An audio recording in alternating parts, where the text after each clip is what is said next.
Não há quem resista ao sorriso de uma criança. São elas que provocam as mais ternas emoções da humanidade. Paradoxalmente, são elas as maiores vítimas da crueldade humana, vítimas de abuso físico e sexual. Uma violência causada por pessoas que supostamente deveriam protegê-las. Muitas delas são vitimadas do silêncio dos seus lares, onde o agressor geralmente conta com a cumplicidade de outros membros da família. A criança sofre em silêncio, ameaçada pelo poder do adulto. O poder estabelecido pelo padrão cultural de nossa sociedade, onde a criança é obrigada a submeter-se à autoridade do adulto. Uma relação de poder, onde só o que o adulto pensa e faz é o que vale. Síndrome da criança vitimada é o tema do Medicina Brasil. Pela complexidade do assunto, o programa de hoje abrange 2 aspectos da síndrome: abuso físico e sexual. No Medicina Brasil, você vai ver o perfil da criança vitimada e do agressor, os aspectos psicológicos, como o pediatra pode identificar casos de abuso físico e sexual contra a criança.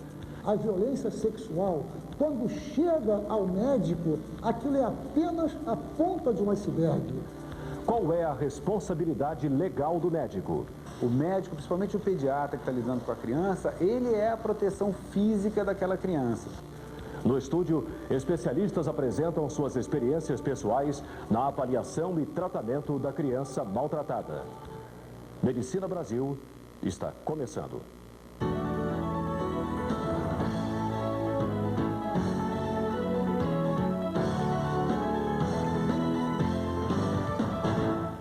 É dever da família, da sociedade e do Estado assegurar a criança e o adolescente o direito à vida, à saúde, à alimentação, à educação, ao lazer, à profissionalização, à cultura, à dignidade, ao respeito, à liberdade e à convivência familiar e comunitária. É direito da criança estar a salvo de toda forma de negligência, discriminação, exploração, violência, crueldade e opressão. Colocá-los a salvo de toda forma de exploração, violência, crueldade e opressão. Vale a pena repetir este trecho do artigo 227 da Constituição Brasileira. Lutar por esses direitos é dever de toda a sociedade. Infelizmente, não é uma tarefa fácil, já que na história da civilização humana, a vitimização de crianças esteve sempre presente. Abusos contra crianças estão citados nos mais antigos livros da história da civilização. Eles aparecem tanto na Bíblia como no Alcorão. Na Idade Média, não havia sequer a consciência de que as crianças eram diferentes dos adultos. Elas eram tratadas como se fossem homens e mulheres de tamanho reduzido. Acreditava-se que, assistindo à execução de criminosos, as crianças se tornariam cidadãos mais corretos. No século XVII, era comum a prática familiar de associar as crianças às brincadeiras sexuais dos adultos. Por sua vez, a teologia cristã da época manifestava um verdadeiro medo da infância. Um marco importante no avanço da luta contra os maus-tratos à criança aconteceu nos Estados Unidos em 1846. Naquele ano, foi fundada a Sociedade contra a Crueldade para com as Crianças. Por incrível que pareça, até então só existia uma sociedade de proteção aos animais. Demorou, mas neste século, mais precisamente na década de 60, a comunidade mundial reconheceu a existência do problema que recebeu o nome de Síndrome do Bebê Espancado. O abuso físico causa lesões internas, externas, emocionais. Às vezes, elas não são aparentes, mas da mesma forma provocam danos e sofrimento. Mordidas, queimaduras, golpes com as mãos, banhos de água fria. As crianças dificilmente falam dos maus-tratos a que são submetidas. Sofrem caladas porque têm medo de um novo castigo. Elas ficam caladas pela mesma razão, não é? de que elas têm uma situação de dependência dos adultos, principalmente dos pais. A dependência dos adultos faz com que a criança sofra injustiças, humilhações, sem denunciar, porque o medo da perda do amor é maior do que a dor infligida por qualquer coisa 8 de cada 10 abusadores sexuais são pessoas conhecidas da criança. Geralmente, alguém que ela ama, confia e também teme. Segundo os especialistas, o abuso sexual não é algo casual. O abusador seduz a criança, sela com ela um compromisso de segredo. O agressor intimida a criança para não contar nada, primeiro porque ninguém acreditará e depois porque será castigada por isso. Uma história de abuso sexual pode durar muitos anos e marcar a criança para sempre. Geralmente, a criança teme que a família se separe se souber do abuso. Muitas vezes, a criança depende econômica e sentimentalmente do agressor. As crianças não relatam porque existe uma fase que é chamada fase do sigilo e que o agressor ameaça. Então, por conta dessas ameaças, provavelmente ela não vai falar. E porque acontece no seio da sua família, o que perpetua é o muro do silêncio. Existem várias pesquisas sobre abuso físico e sexual contra crianças. Números que ainda estão longe de retratar a realidade, já que a vítima indefesa é uma criança e o seu agressor tem uma relação de poder sobre ela. Conheça agora quais são os casos mais comuns de abuso físico registrados pelo SOS Criança em São Paulo no ano de 1997. Na faixa etária de 0 a 12 anos, foram atendidos 620 casos. Entre as agressões, o golpeamento físico aparece em primeiro lugar, com 398 casos, seguido por agressão com instrumento, 110 atendimentos. Em terceiro lugar, aparece imobilização e cárcere, com 36 casos. Em quarto, queimadura, com 23 atendimentos e afogamento, com 2 casos. Foram registrados ainda 51 atendimentos com causas diversas de agressão física. Em relação a abuso sexual, você confere agora os dados do SOS Criança do Rio de Janeiro. Os números são de casos atendidos em um único mês. Os atos sexuais cometidos foram os seguintes: 5% relação sexual completa, 13,5% relação sexual parcial, 19% carícias, 17,5% masturbação da criança, 5% masturbação do agressor, 12% sexo oral, 2% sexo anal, 14% exibicionismo, 13,5% voyeurismo, 17,5% atos diversos. A mesma pesquisa identificou os sinais encontrados nas vítimas. Foram avaliadas 30 crianças. 10% apresentaram secreções, 13% irritação da genitália, 10% rompimento do ímen, 17% assaduras, 3% doença sexualmente transmissível, 47% não apresentaram nenhum sinal físico aparente. Em relação aos sinais psicológicos, 25% das crianças apresentaram comportamento alterado, 11% aversão e desconfiança de adultos, 11% comportamento erotizado, 9% distúrbios do sono, 14% brincadeiras sexuais, 9% problemas de aprendizado, 7% isolamento, 14% não apresentaram qualquer sinal aparente de distúrbio psicológico. Qual é o perfil da criança que sofre abuso físico e sexual? Até que ponto os fatores socioeconômicos influenciam neste tipo de violência? Pesquisadores acreditam que esta não é apenas uma questão de subdesenvolvimento, mas de civilização. Enquanto os índios do Xingu não agridem fisicamente as crianças, nos Estados Unidos, anualmente, cerca de 3.000 crianças são mortas pelos próprios pais. Quanto mais complexa, mais sofisticada a civilização, mais difícil as pessoas se realizarem, não é mesmo? E o que acontece é que, em geral, nós recorremos sempre a padrões primitivos para lidarmos com a ansiedade de dificuldades da vida.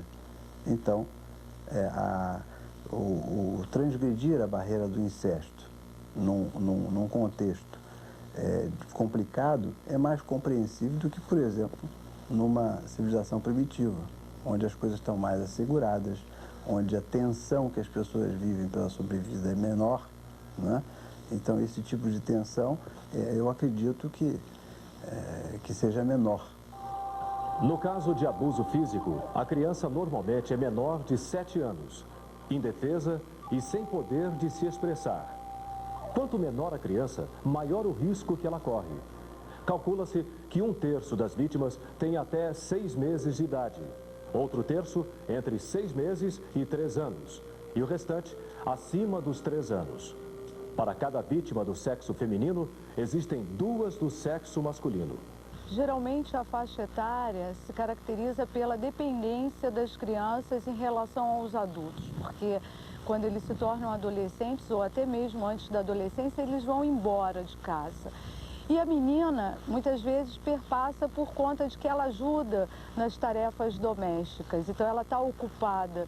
Muitas vezes, os meninos não. Os meninos é que estão soltando pipa ou que estão tendo um comportamento que vai detonar uma não aceitação por parte dos pais, o que provoca, então, a violência.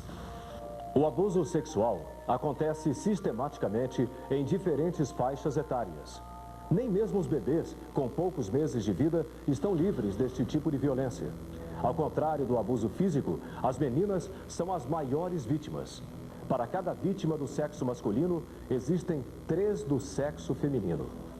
A menina amadurece antes, né? Quer dizer, sexualmente ela amadurece antes, quer dizer, dentro de uma família, e ela é mais vulnerável, quer dizer, dentro dessa sociedade em que os homens têm sempre uma tendência que é uma coisa em todas as espécies, né? Quer dizer, é rara a espécie em que a mulher é que procura o contato sexual, né? Mas o homem é agressivamente educado para assediar uma mulher, né? Então a menina sempre é educada com um grau de passividade que realmente é uma vulnerabilidade para ela maior, do ponto de vista sexual, não agressivo, né? No caso de abuso físico, quem é o agressor? Uma pesquisa da Abrapia, Associação Brasileira Multiprofissional de Apoio à Infância e Adolescência, aponta a mãe como a principal responsável pela violência contra a criança. A mãe aparece em primeiro lugar com 55,3%. Em segundo lugar, aparece o pai com 27,8%. Padrasto e madrasta aparecem em terceiro com 7,5%. E em quarto, os tios com 4,5%. A mãe ela é levada a desempenhar um papel de pai e de mãe, em geral. Quando a gente observa as mães que maltratam fisicamente os filhos, elas estão fazendo às vezes de pai. E mulher, quando tenta fazer a lei, é muito radical. Ela é mais radical na punição, ela é mais radical na severidade do que o homem. Já no caso do abuso sexual, o principal agressor é o pai. Veja os resultados da pesquisa da Abrapia. Em 45% dos casos, a violência é praticada pelo pai. O padrasto aparece em segundo, com 12%. Tio e vizinho aparecem em terceiro, com 6%.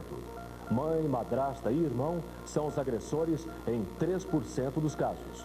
Outros agressores, 21%. A transgressão ao incesto praticada pelo homem, pelo pai, pelo padrasto dentro de casa, tem muito a ver com frustrações de ideal próprio, do próprio sujeito, de vida, de coisas que ele está passando, e ideal da própria criança, que não corresponde aos seus anseios, ao que ele achava que deveria ser como filho. E também há coisas do inconsciente da vida pregressa dele. Quer dizer, há fatos históricos que aconteceram na vida dele, né, que em geral também tem a ver com sedução intrafamiliar dele, sofrida por ele, e que ele, de alguma forma, rebate aquilo com os próprios filhos. É importante saber que a criança maltratada sofre sérios riscos de vida. Como deve agir o médico diante deste tipo de violência?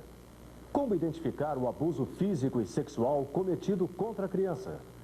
São estes os temas do nosso próximo bloco. A gente volta já.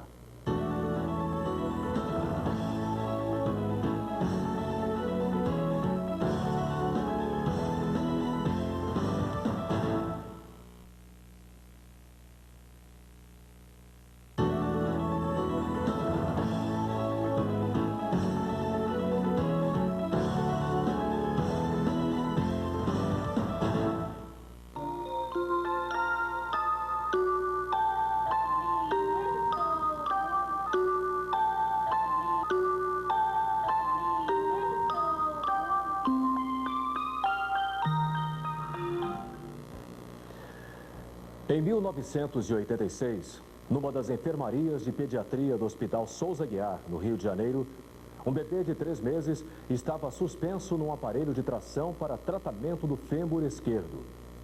3 meses depois, o mesmo bebê estava de volta, agora com uma fratura do fêmur direito.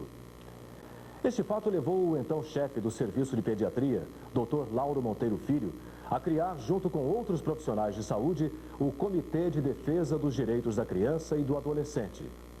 2 anos depois, nascia a Abrápia, Associação Brasileira Multiprofissional de Proteção à Infância e à Adolescência. Respeitada nacionalmente, a Abrápia é um centro de defesa dos direitos da criança e do adolescente em situações de violência doméstica, exploração sexual e no trabalho. A Abrápia funciona como centro de informações, treinamento e, principalmente, atendimento de crianças vitimizadas.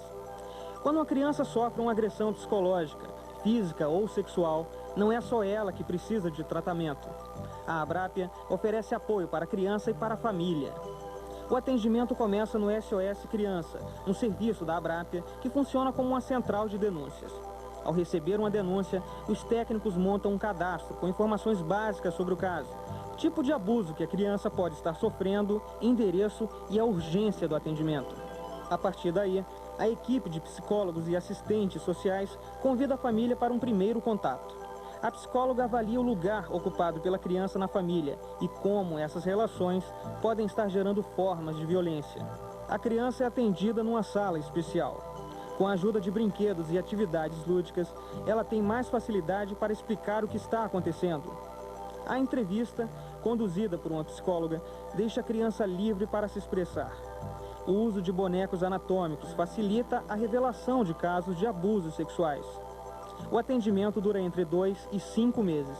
As pessoas ligam para cá e a gente distribui esses casos para profissionais que são advogados, assistentes sociais e psicólogos. A partir daí, nós vamos verificar a veracidade dessa denúncia através de visitas domiciliares e entrevistas aqui na sede.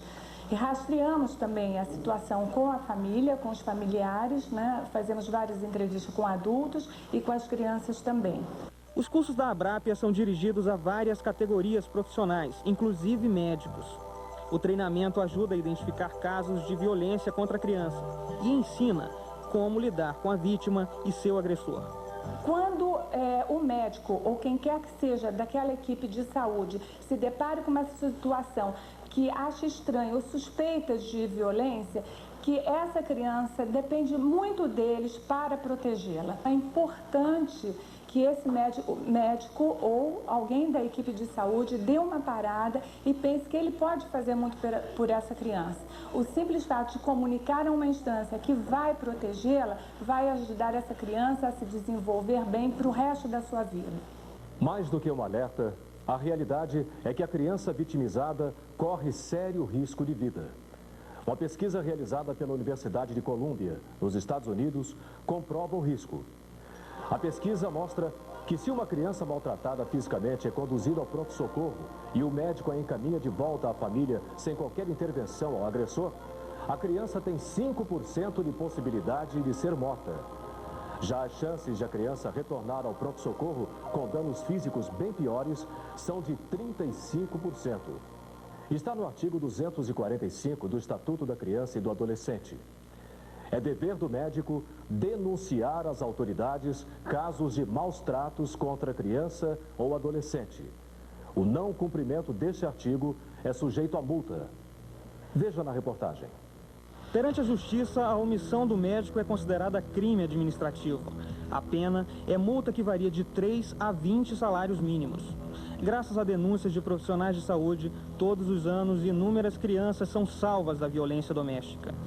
Em setembro de 98, um caso de abuso sexual no interior de Goiás chocou o país e ganhou a capa de várias revistas.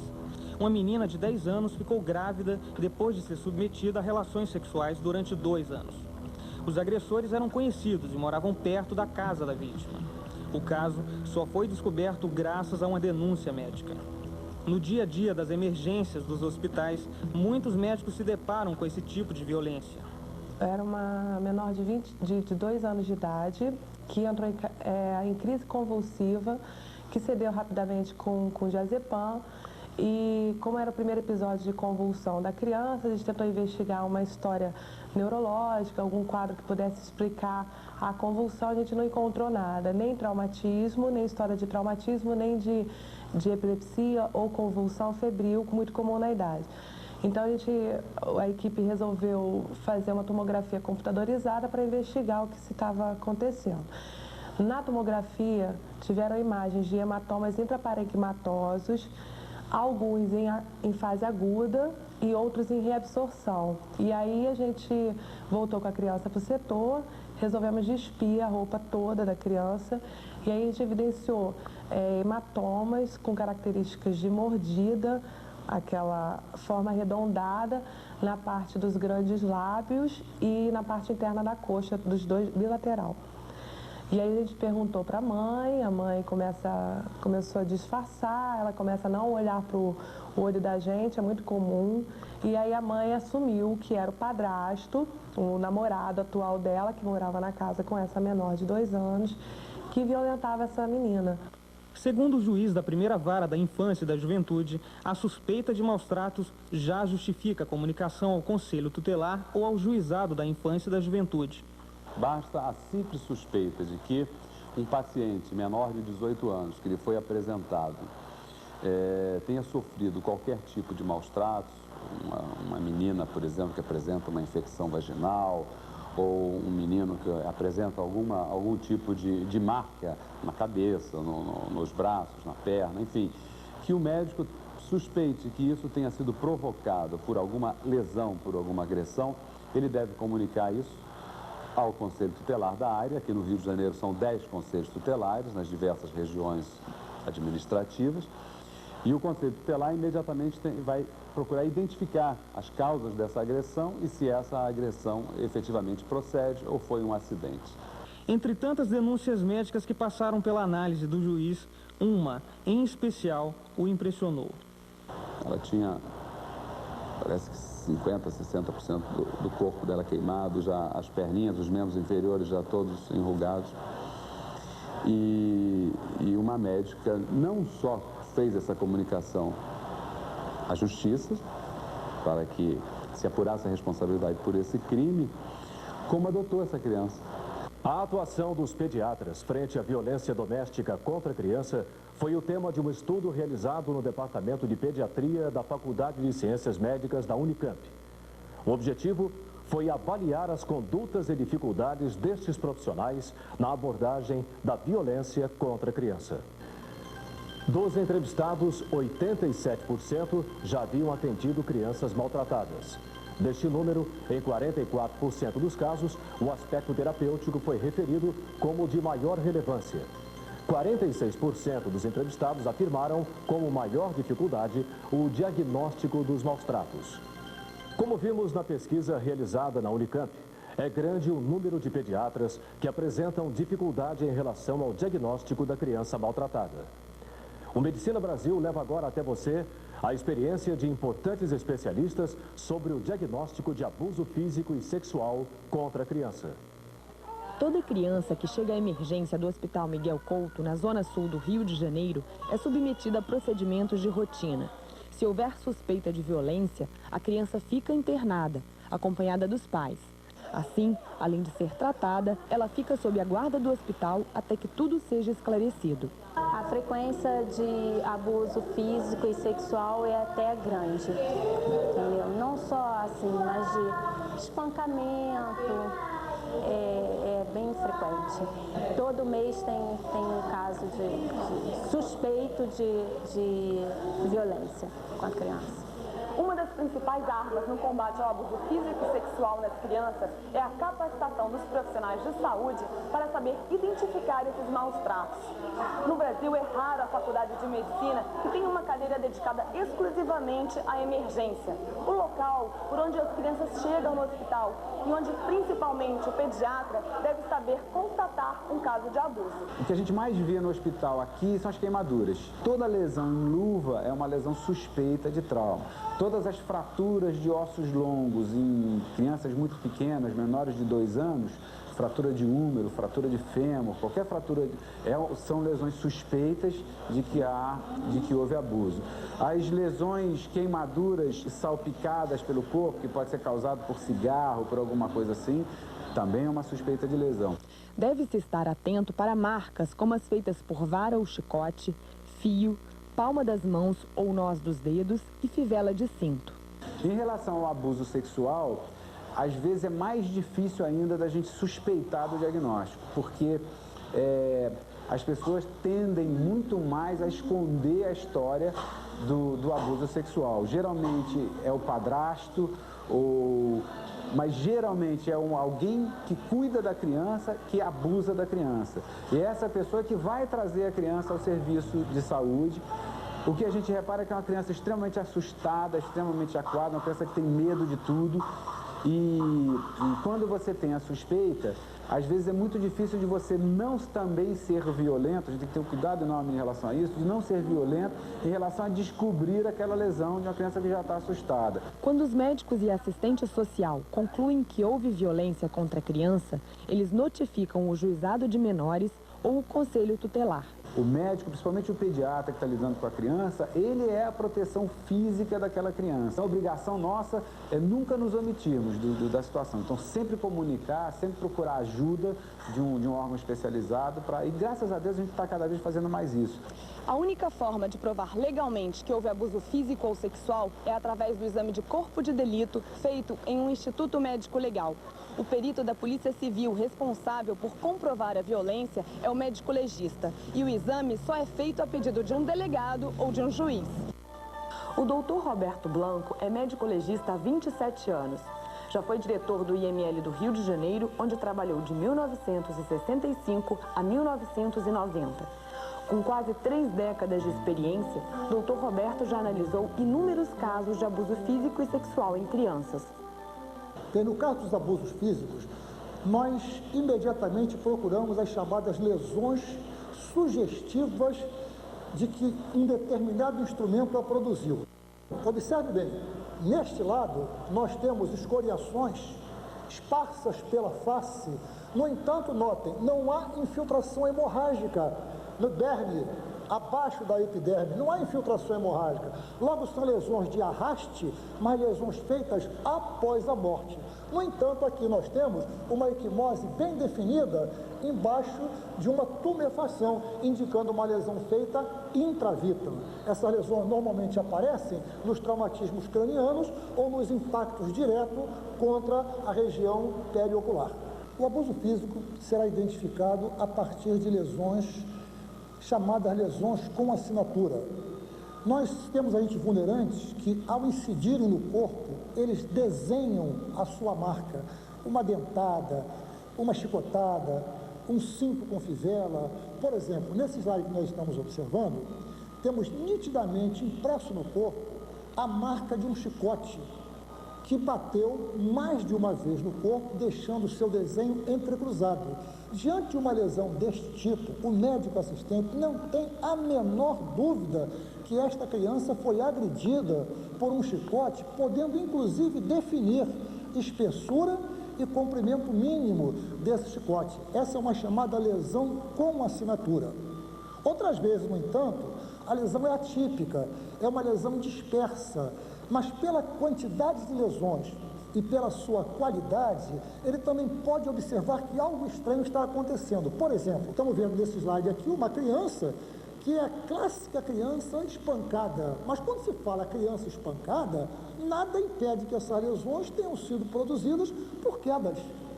Agora, não é comum uma criança cair sistematicamente em datas diferentes. Chama a atenção, por exemplo, nesse slide, estamos vendo essa radiografia de tórax, onde vemos várias fraturas de costela com os calos ósseos com idades diferentes.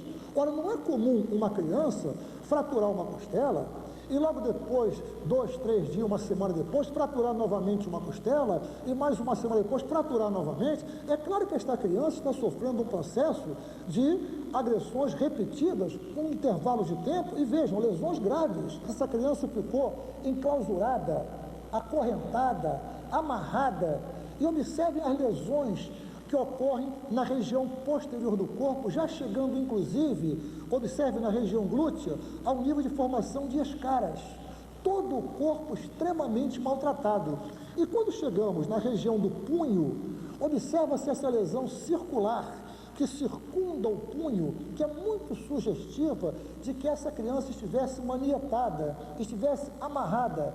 E na tentativa de libertar-se, ela produz essa erosão da pele, essa lesão clássica que circunda o punho. Na parte sexual, nós teríamos como mais comuns o atentado violento ao pudor e o estupro. Esses são os mais frequentes, porque normalmente, dada a gravidade, esses chegam à polícia, chegam ao Instituto Médico Legal, chegam aos consultórios médicos. No caso presente, estamos vendo aqui uma agressão sexual, uma violência sexual contra um menino de 7 anos de idade, em que nós observamos em volta do ânus escoriações colocadas aproximadamente às 11 horas, colocadas aproximadamente a 1 hora, e nós temos uma equimose nessa porção, e vemos aqui embaixo uma fissura. Ora, fissura, escoriações e equimoses em torno do ânus levam o médico a pensar que esta criança pode ter sido vítima de abuso sexual. O médico, então, com um suave, um cotonete um pouco mais longo, ele colhe a secreção que existe nesta região e fará a pesquisa de material espermático. Irá pesquisar espermatozoides, irá pesquisar secreções masculinas. É muito importante que se entenda que o médico clínico não está habilitado a fazer este procedimento. Este procedimento tem que ser feito pelo perito legista do Instituto Médico Legal. O que o médico assistente tem que fazer é, diante destas lesões, levantar a suspeita de que esta criança pode ter sido vítima de abuso sexual. Muitas vezes trata-se de uma menina. Vencido o pudor infantil e o médico familiarizado com a criança, ele observará toda a região perineal, a genitália feminina e inclusive a parte que circunda o ânus, em busca de secreções, em busca de equimoses, escoriações, alguma laceração. Você pode comparar no slide que você está vendo, que há momentos em que o ímã está íntegro, o ímã íntegro é perfeitamente observável, e há momentos em que ele está roto, e nota-se a ruptura do ímã.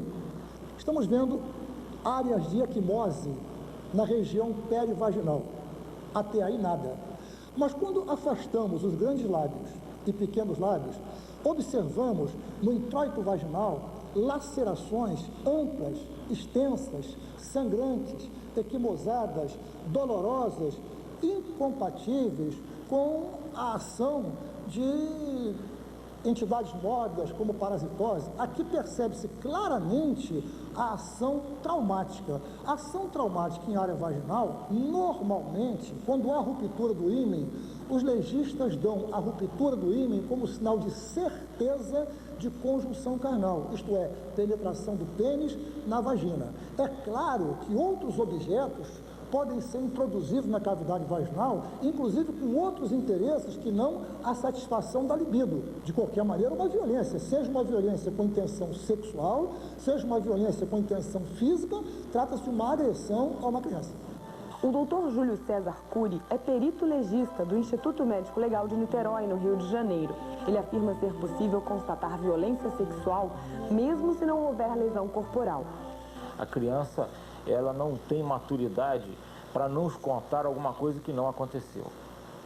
Então, quando ela começa a detalhar a história e você pode perceber que aquilo não é invenção, aquilo realmente aconteceu. A criança é um ser que sexualmente não está preparado, seja por questões já de educação, de evolução normal ou biológica, para que entre no mundo sexual. Então, quando ela começa a detalhar certos acontecimentos, você tem certeza que eles aconteceram. A criança vitimizada é o tema do debate que você vê a seguir. É um instante só.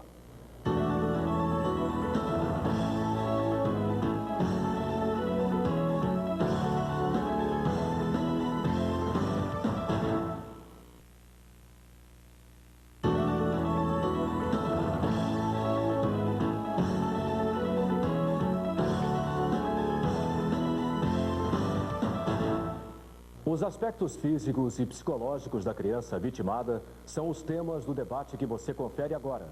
A coordenação é do pediatra Álvaro Machado. O programa Medicina Brasil traz hoje um debate sobre a criança vitimizada. Presentes aqui, Dr. Lauro Monteiro Filho.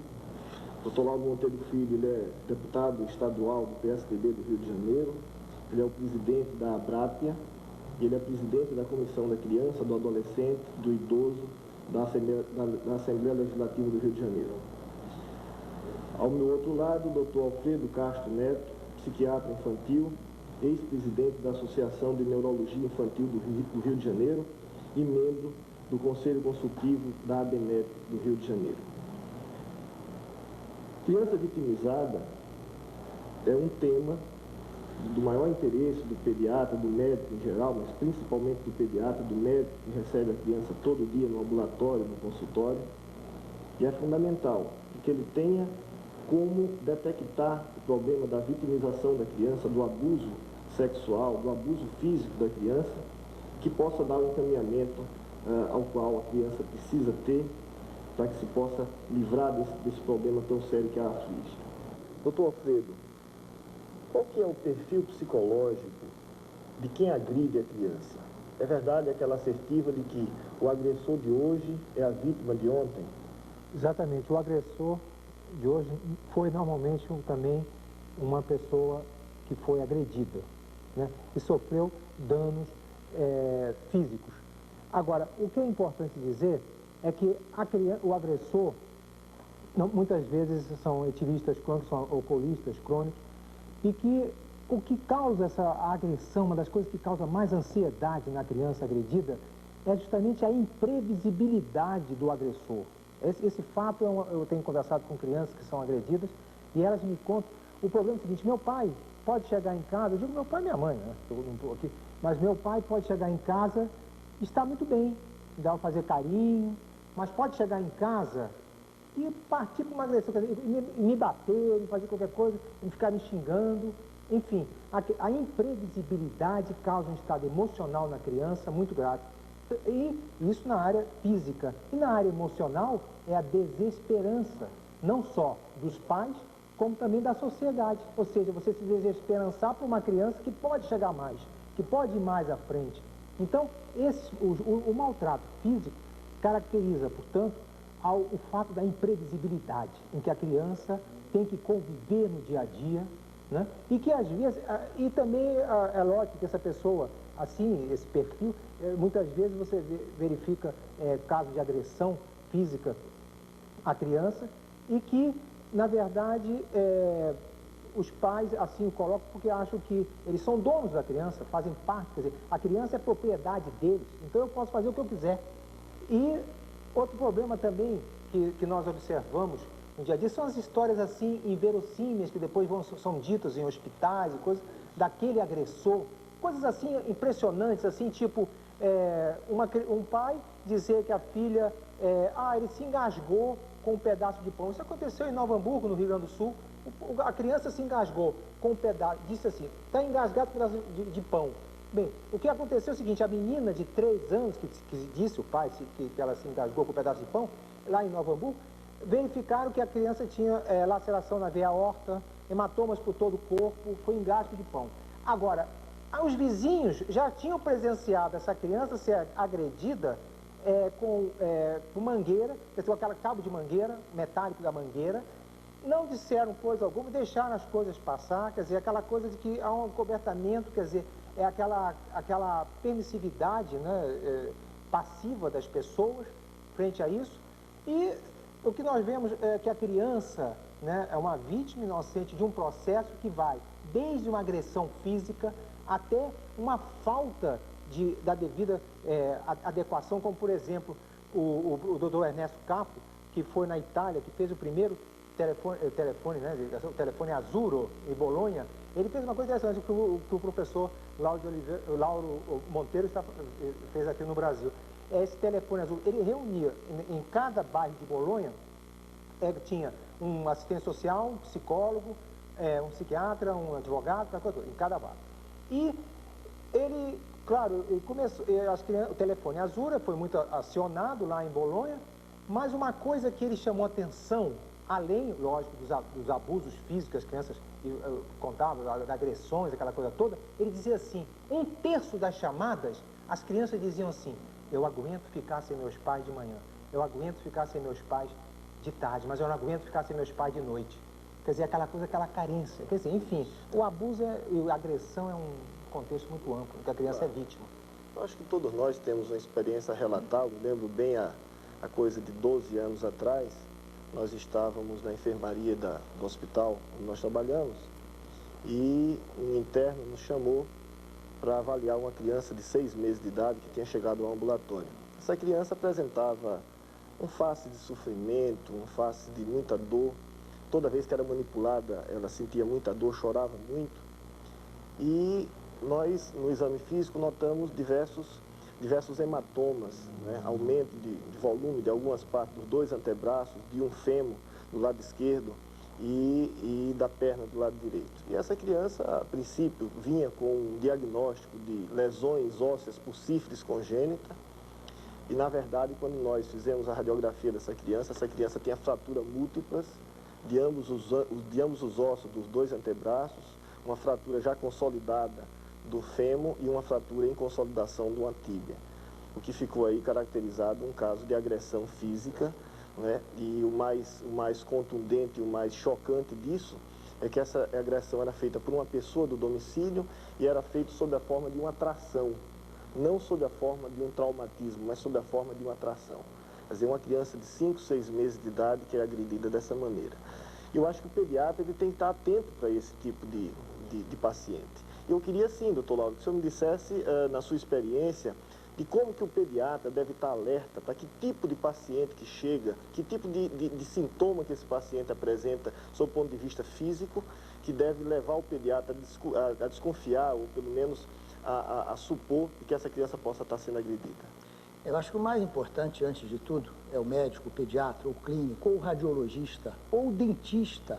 É importante, tem dentistas que fazem diagnóstico de maltrato, neurologista, neurocirurgião. Primeiro, ele saber, o fenômeno é frequente, ocorre em todos os países do mundo, não respeita extrato social, condições econômicas, independente de credo ou de religião, o fenômeno da violência doméstica em todas as suas formas. O maltrato físico, o abuso sexual, a negligência, o abandono e o maltrato psicológico são fenômenos muito frequentes. Então, partindo desse princípio, ele vai saber que a mãe, o pai, a família pode estar mentindo em relação a determinada assertiva que fez na anamnese. Então, o primeiro segredo é desconfiar. Segundo, fazer mais de uma anamnese, ou melhor dizendo, uma anamnese pelo médico residente, pelo enfermeiro, enfim. Logo chega-se à mentira. Um outro ponto importante é saber que a pele é o local que mais evidencia violência. Eu cheguei a juntar 200 slides de crianças maltratadas do Hospital Souza Aguiar. Queimaduras de ponta de cigarro, de ferro de soldar, queimadura em luva, quer dizer, colocar a mão da criança dentro da água fervendo, queimadura em bota, colocar o pé da criança dentro da água fervendo, queimadura com objetos aquecidos, tipo uma colher, uma faca, um garfo, queimadura de botar uma criança sentada dentro de uma bacia de água quente para castigá-la porque ela fazia pipi na cama, ela tinha enurese noturna. Quer dizer, isso tudo são as demonstrações geralmente de queimadura na pele. Além disso, hematomas, sinal de murro, de espancamento, corda, marca de corda em cárcere privado, surra de chicote, de cinto, de fivela do cinto, do fio que faz uma alça, então aparece a alça, a marca. Em segundo lugar, vem as fraturas. Então, as fraturas de ossos longos, fratura de crânio, fratura de clavícula. E um segredo é radiografar a criança sempre, inclusive para encontrar lesões já consolidadas, né? Quer dizer, às vezes uma radiografia vai mostrar uma fratura atual e 2 ou 3 fraturas antigas que já passou, a criança já havia passado por vários hospitais. E, por fim, rupturas de vísceras, etc., em relação ao maltrato físico. Em relação ao abuso sexual, é importante dizer que só em 30% das vezes deixa a marca física. Com relação ao ponto de vista psicológico, né? De que maneira o pediatra pode desconfiar ou detectar que tipo de comportamento que a criança agredida ela adota que possa possibilitar o pediatra fazer uma detecção desse tipo? O aspecto emocional dessa criança, é lógico que a criança começa a apresentar, a princípio, quando apresenta algum conflito, ela tem que reagir de alguma maneira. Começa a apresentar distúrbios reativos de conduta. O doutor Lauro disse uma coisa muito importante, com relação a qualquer, eu estou falando a nível, inclusive, de classe média, em que nós atendemos mais e verificamos a incidência muito grande. Parece que não, mas são crianças que começam a apresentar distúrbios reativos de conduta. A princípio, a criança tem que reagir de alguma maneira. Então, quais são os distúrbios reativos de conduta? Distúrbio do sono, da alimentação, da sociabilidade, da escolaridade, da psicomotricidade, né? Então, essa criança começa a apresentar qualquer coisa aí, nessa área. Se esses processos não são detectados adequadamente, se não são decodificados adequadamente, o que vai acontecer é que essa criança vai apresentar um quadro mais grave de conduta. Já é um quadro, a ansiedade fica acima do limiar. E o que é uma neurose? Neurose é quando as pessoas dizem, neurose é uma criança nervosinha. Não é. Neurose é quando você já não tem mecanismo de enfrentamento adequado para aquela situação. Então, quando uma criança já não tem mais esse mecanismo, então um medo se transforma numa fobia, uma reação de tristeza para uma depressão. Enfim, já entra num quadro de neurose de conduta. Então, é importante que os pais, ou nos casos dos pais, eu digo, ou a pessoa da família em geral, né, os médicos detectem esses distúrbios, primeiro reativos de conduta, porque é o primeiro. Porque depois a criança entra num quadro neurótico de conduta, aí já pensa que o problema está com a criança. Enquanto que o que não é verdade, o problema está no ambiente que a criança vivencia. Paulo, que conselho você daria para o pediatra no sentido de que ele procure buscar dentro do seu consultório, do seu ambulatório, e qual o compromisso que o pediatra deve ter frente ao diagnóstico de uma criança espancada? Eu acho até de uma forma mais abrangente, eu acho que a gente pode dizer o compromisso que o pediatra deve ter com a garantia dos direitos da criança e do adolescente, né?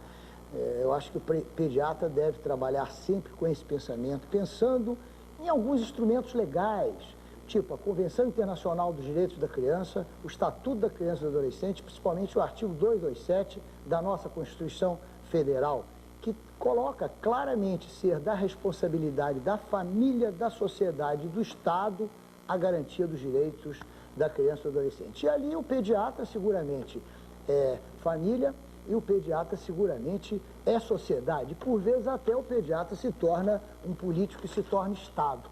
Então eu acho que o compromisso do pediatra deve ser com a cidadania da criança e do adolescente, ele, pediatra, cidadão, também. Alfredo, como que deve ser o trabalho conjunto, psiquiatra, psicólogo, pediatra, no lidar com a criança vitimizada? A equipe tem que estar muito coesa, a equipe multidisciplinar tem que estar muito coesa, não só para esses casos assim de gravidade, de agressão física, como também às vezes, como diz o doutor Lauro, às vezes a cumplicidade, às vezes o silêncio, né, a situação silenciosa do abuso sexual, porque inclusive na cumplicidade silenciosa da mãe. A mãe de uma criança abusada sexualmente, muitas vezes já está sabendo, de uma forma consciente ou inconsciente, tem noção plena do que está acontecendo. Aquilo ali ela vai permitindo, primeiro, para que não aconteça, para que ela continue em casa e sendo sustentada por aquela pessoa, né, e ter garantia lá de estar, do seu sustento, ela começa a velar determinadas coisas que estão acontecendo. E quando a filha começa a mostrar que está havendo alguma coisa errada, a mãe começa a dizer assim, é que ela está digamos assim, se insinuando um pouco para o homem. Então, essa situação chamada de cumplicidade silenciosa também é complicadíssima de ser avaliada, e aí o profissional, por isso que na área o psiquiatra, o psicólogo, tem que estar presente e atuar nessa coisa como pediatra. Então, tem que ser uma equipe multidisciplinar, muito bem organizada, né, e com o intento de solucionar esse problema muito sério. Ok, Lauro, queria lhe dar 30 segundos para você fazer suas considerações finais a respeito do tema. Pois não, eu volto a dizer que é fundamental a denúncia. Às vezes a gente diz uma criança sofre maltrato dentro de casa, grita e a comunidade não faz nada.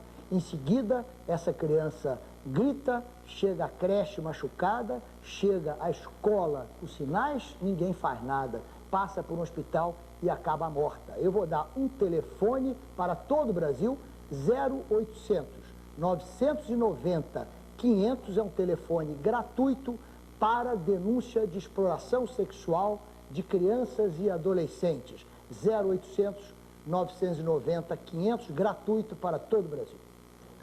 Mais agradecer a presença do Dr. Lauro Monteiro, do Dr. Alfredo Castro, parabenizar o Conselho Federal de Medicina pela iniciativa do Programa Medicina Brasil e, dada a relevância desse tema, criança vitimizada, na formação, na atualização do pediatra e no chamamento da responsabilidade que ele tem como profissional de saúde na detecção desse tipo de problema.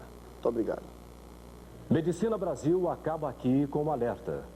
Todos os anos no Brasil, 4,5 milhões de crianças são vítimas de abuso e negligência. Existe hoje no país o desenvolvimento de uma consciência social em torno da proteção à criança. Um desafio do qual também faz parte toda a comunidade médica. O pediatra, como responsável direto pelo bem-estar físico e psíquico do seu paciente, tem o direito e o dever de assumir um importante papel nesta batalha, o de advogado da criança. Até a próxima.